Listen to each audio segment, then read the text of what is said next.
This is 18.4, and it's the quadratic formula and story problems. This is the last section in the class, and it's all about using the quadratic formula to find the solution. And if you remember, a solution to a quadratic is where the quadratic crosses the x-axis. We're going to talk about x-intercepts, y-intercepts, and how they relate to story problems. So first of all, I'd like to just kind of recap chapter 18 for you, just to make sure you're understanding the whole big picture of it.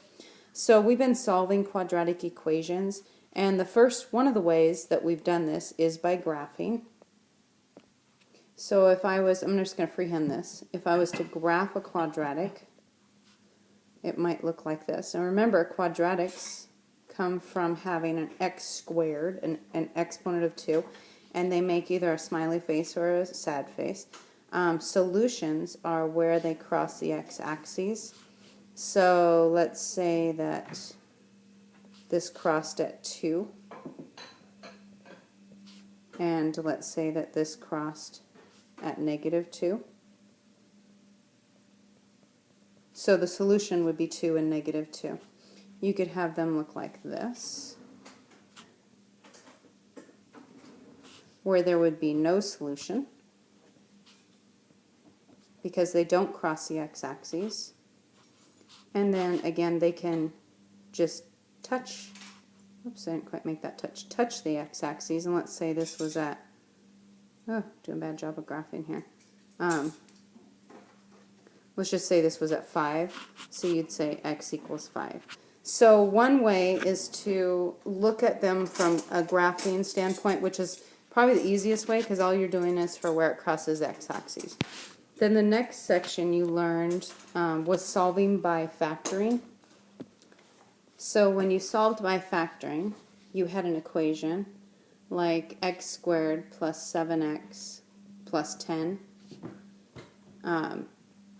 equals y. You had a function, and we set that function equal to 0 on the right hand side, and you looked for factoring. So since this has an x squared and it looks like it's in the form of a quadratic that I can factor into two binomials, I can say what multiplies to 10 and adds to 7, and so that would be 5 and 2. And this is just review, so I'm not explaining why. Okay, you'd set each of these equal to 0, so this would be x equals -5, and this one would be x equals -2. So the solutions would be -5 and -2. We also looked at problems that look like this, x squared plus 3x equals 0, and if you noticed that there was a greatest common factor, you pulled that out first, so they both have an x in common. So I factor out an x, that leaves me with x plus 3. And what makes this 0 is 0. What makes this 0 is -3. So I'd say my solutions are 0 and -3. Now I'm not taking the time to plug these back in to make sure they work, but you want to make sure you do that on your final. You want to show your work, every step of it, or they will take points off. Okay, so we've solved quadratic equations by graphing. We've solved them by factoring. You also learned how to solve them using square root. Okay, so if you had equations like x squared minus 16 equals 0, if you notice that you could solve this one by square root by pulling over the 16, so add 16 to each side, and I get x squared equals 16, and then I can use my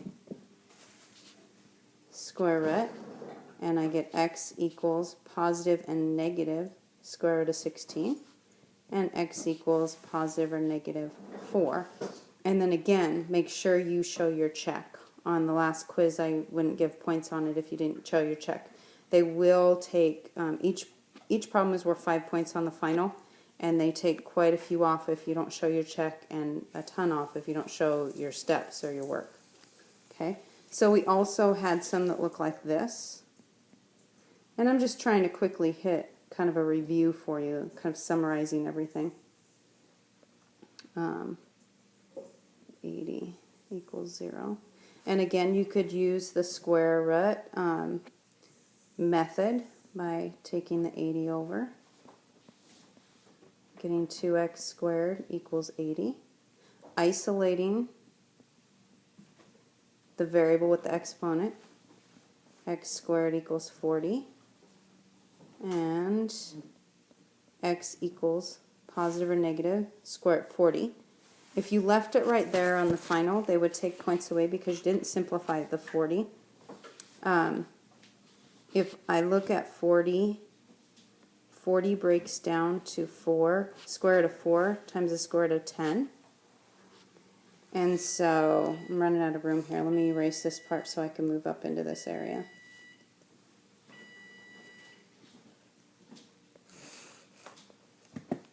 Okay, so I move this up into here, so I had more room.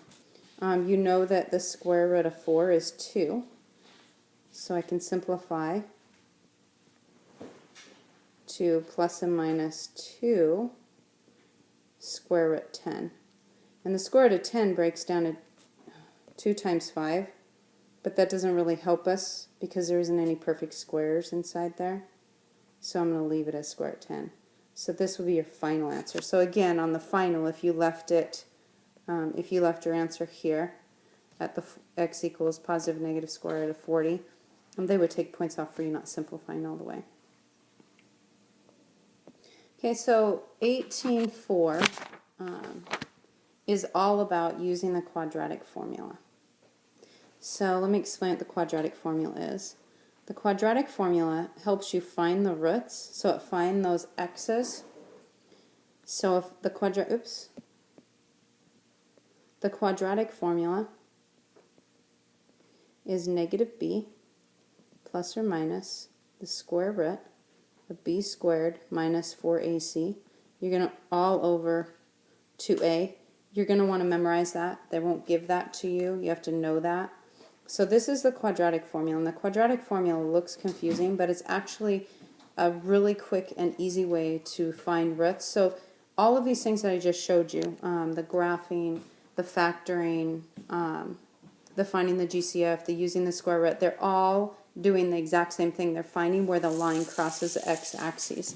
So the quadratic formula does the same thing. It finds where it crosses the x. So if I have an equation like 2x squared plus 3x minus 5 equals 0. Think about what a quadratic equation looks like. You have ax squared plus bx plus c.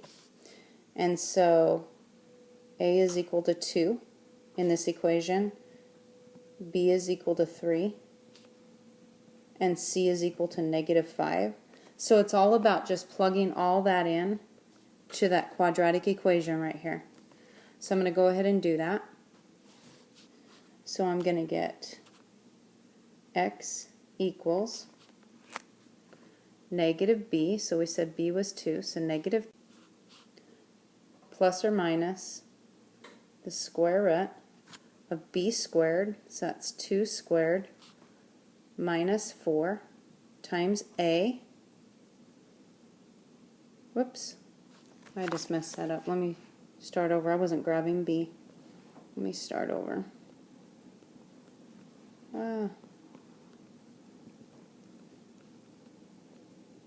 Okay, let me try this again and actually put b in where b is supposed to be. So negative 3, b is a 3, plus or minus the square root of b squared, so that's 3 squared, minus 4, times a, which was 2, times c, which is negative 5, all over 2 times a, which is 2. Now, they will want you to write it all like this on the final, and then you can solve parts of it in your calculator, but you need to show it. You need to show solving parts of it. Okay? If you're using your calculator, I suggest to do inside this radical first, simplify in there, and then simplify the top, and then divide it by 4. If you try to put it all into your calculator, for one thing, they're not going to give you full credit. on the final. And for another, if you do that, you have to have your whole numerator in parentheses, and it gets really confusing.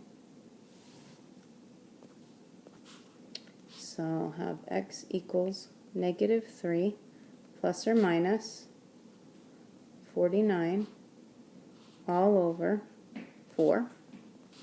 And that's going to be negative 3 plus or minus 7 all over 4. I'm going to go to the next screen with this. So what this is it's two separate problems. It's x equals negative 3 plus 7 over 4. And it's also x equals negative 3 minus 7 over 4. That's what this plus or minus does. Okay, so you're getting those two roots. You're getting those two solutions, those two spots where it possibly crosses the x-axis. Okay, so I'm going to solve both of them. Sorry if this is choppy, it keeps turning off on me. So this is x equals 4 over 4, x equals 1. And over here I would get x equals negative 10 over 4, which is x equals negative 5 over 2. So these are my two solutions. And now I would plug those back into the original equation to make sure they work. Remember, you have to show your check. Okay, I'm not going to do it on the video because it's just going to make it longer. You know how to check it by now. So if you don't, send me an email and I'll make a quick video for you on the check. It's just plugging it back into the original equation, so you got to make sure it's in the original equation. Those should both make it equal 0. If one doesn't, then cross it out. It's not a solution to it. Okay, so that is the x-intercepts. So the x-intercepts are 1 and negative 5.5, or 5 over 2. I want to talk about the y-intercepts right now because they're going to, they will ask you for those too. So think about the original equation, 2x squared plus 3x minus 5 equals 0. And think about what a y-intercept means. When you have something cross the y-axis, if you're sitting here graphing and something crosses the y-axis, that ordered pair right there is always x is 0 and then it's whatever y is where it crosses. So x is always 0 where it crosses the y-axis. So if you think about that, then you're just wanting to know what happens if x is 0. So you're looking for when x is 0. So if I put a 0 in here for the x and a 0 in here for the x, 0 squared times 2 is 0. 3 times 0 is 0. And I get just the negative 5. So the y-intercept is negative 5. So it crosses the y at negative 5. The y-intercept is always going to be your c as long as it's in the quadratic form. So let's try another one. I'll try to throw a couple of different types at you. So if, let's say you have 2x equals x squared minus 3. So the first thing you want to do is put that in the quadratic form. Okay, so that is to find the a, the b, and the c. So it doesn't matter if you solve for the 0 on the left or the 0 on the right. So a is 1, b is negative 2, and c is negative 3. So remember the formula, and if you just keep saying it over and over every time you do the problem and you write it, when I teach this in my algebra classes, I make them write it every single time for the first day of assignments, and by the end they've got it. Then there's no stress of did I remember it. So 4ac over 2a. So I'm going to go ahead and plug the a, b, and the c in. So I have negative 2, negative 2, plus or minus the square root of negative 2 squared minus 4 times 1 times negative 3 all over 2 times 1.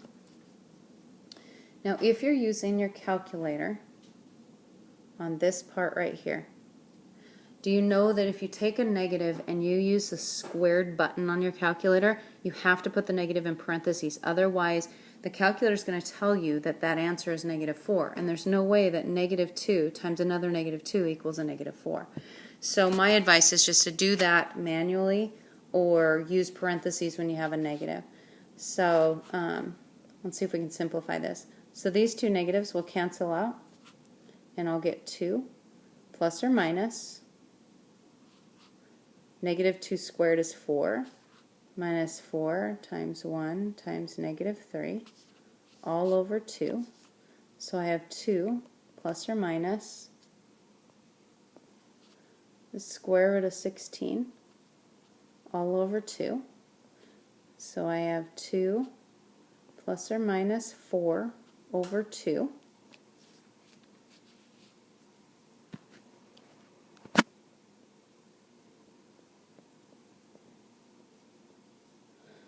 So I have 2 plus 4 over 2,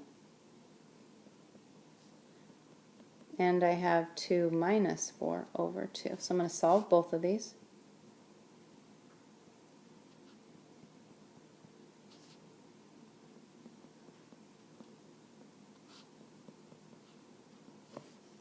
And here are my x-intercepts, or my solutions to the quadratic formula.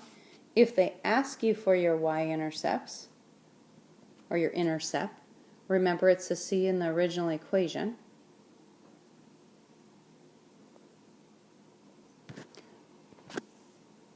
Okay, here's another one. X squared minus 2x minus 4 equals 0. So if I put that into the quadratic equation, I get x equals -2 plus or minus square root -2 squared minus 4 times 1 times -4 all over 2 times 1. Might want to pause it and try it on your own. X equals 2 plus or minus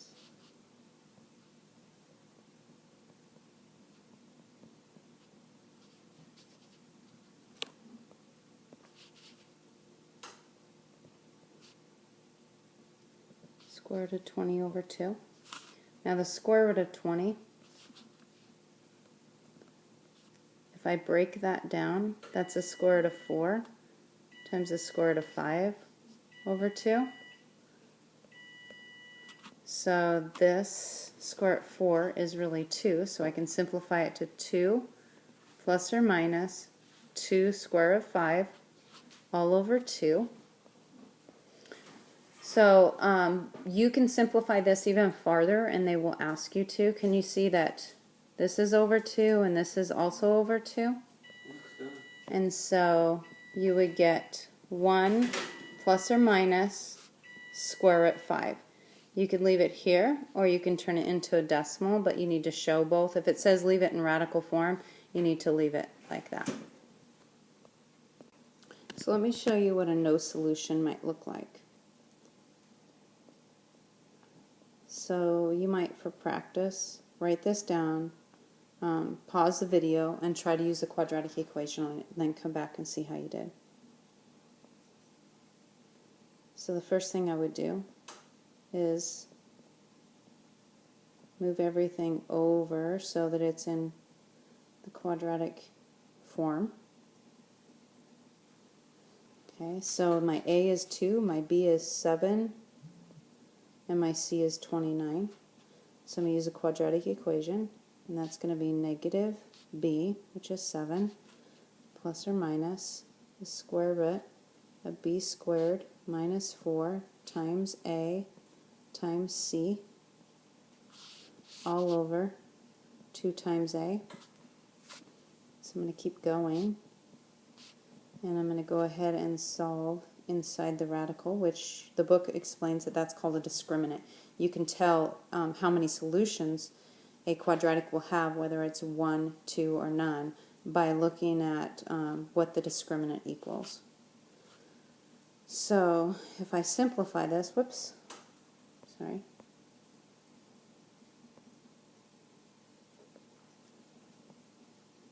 If I simplify inside the radical, I get negative 183.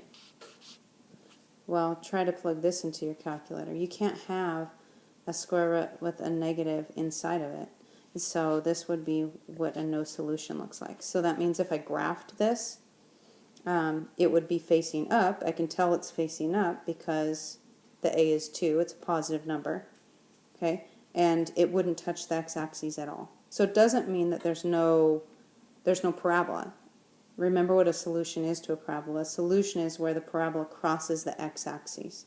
So it does not cross the x-axis. Crosses the y-axis at 29. So it has a y-intercept, but it doesn't have a solution because it doesn't have any x-intercepts. So anytime that it's a no solution, you will get this negative inside the radical. Let me show you what one solution ends up looking like. So again, it would be good practice if you paused and tried to solve this one on your own. So I'm going to make sure it's in the quadratic form so I can see my a, b, and c. So negative b plus or minus square root of b squared, whoops, I just wrote b, b squared minus 4 times a times c all over 2 times a. So that's 6 plus or minus. Remember about taking a negative and squaring it, so I'm just going to do it by hand.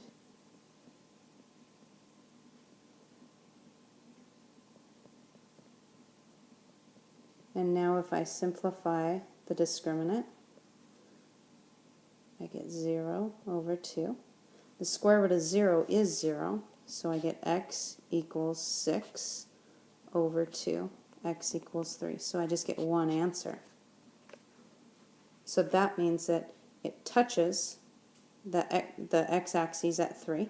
I know it faces up because you learned that in previous chapters because that's a positive 1 for a.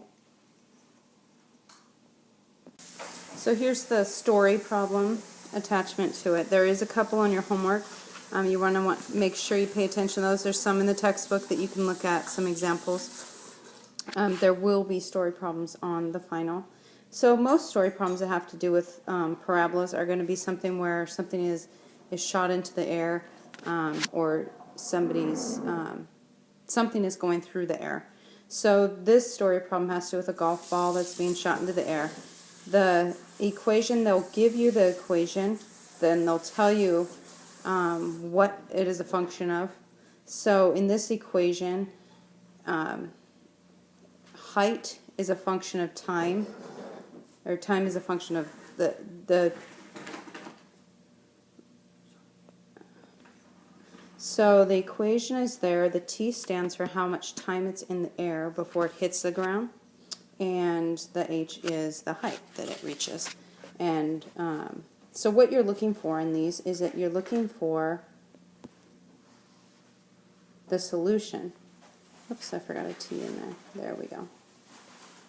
So if you can figure out the solution, remember the solution is where it hits the x-axis. Think about what a golf ball looks like if it's a function over time. It's going to be shot, come up in the air, and come down. So you're looking for these spots here. So you're going to want to use a quadratic equation or factor or the square root to solve the equation. I'm going to use a quadratic equation because it's the quickest and this doesn't look very fun to factor. So x equals negative b, which is 64, plus or minus the square root of b squared minus 4 times a, which is negative 16, times c, which is 32. Okay? And it's all over 2 times a. So any type of problem like this where they're asking you how long will it take until it hits the ground, then make sure you are using your calculator to simplify it down to an answer that's reasonable for time. Like, don't leave your answer in 2 square root 3. Okay? So, a couple things that they can ask you in story problems is, like, they can ask you, when does the ball hit the ground? Well, if the ball's hitting the ground, then you're looking for your x-intercepts. If they ask you, how high does the ball hit, then you're looking for your vertex or your axes of symmetry. So this one we're going to talk about where it hits the ground. So the question is, where does the ball hit the ground? Okay, so you have to think about what kind of questions they ask. So if I continue to solve this, I would go ahead and put this part into your calculator and go ahead and put it in with the addition first, then hit enter, then divide by negative 32. Okay, one of the answers that you're going to get, is negative 0.449 yada yada yada yada. Okay, the other answer when you put in, so this is what you're going to get if you use the addition. So negative 64 plus the square root of 64 squared minus 4 times negative 16 times 32, all of it divided by 2 times negative 16. If you use a subtraction sign right there, then this is what you're going to get. And you can try this out in your calculator. See if you get it. 449, blah, blah, blah. Okay? So it's a parabola. And there's no guarantee that the person is sitting on the ground or down here. They might be on top of a hill. So they might start here and the ball comes over and down. And so this pink answer here doesn't make sense. I can't have negative 0.4 time. So I know that that's not the solution. I know that this must be solution. So it must be 4.4 seconds. We'll have some story problems on the practice review for the final. Make sure that you try those. I guarantee you there's going to be several on the final. So if you need more of this type of practice, go through your homework. If there's any on homework that you get stumped on, email me. I can always shoot you a video with the solutions stepped out on it.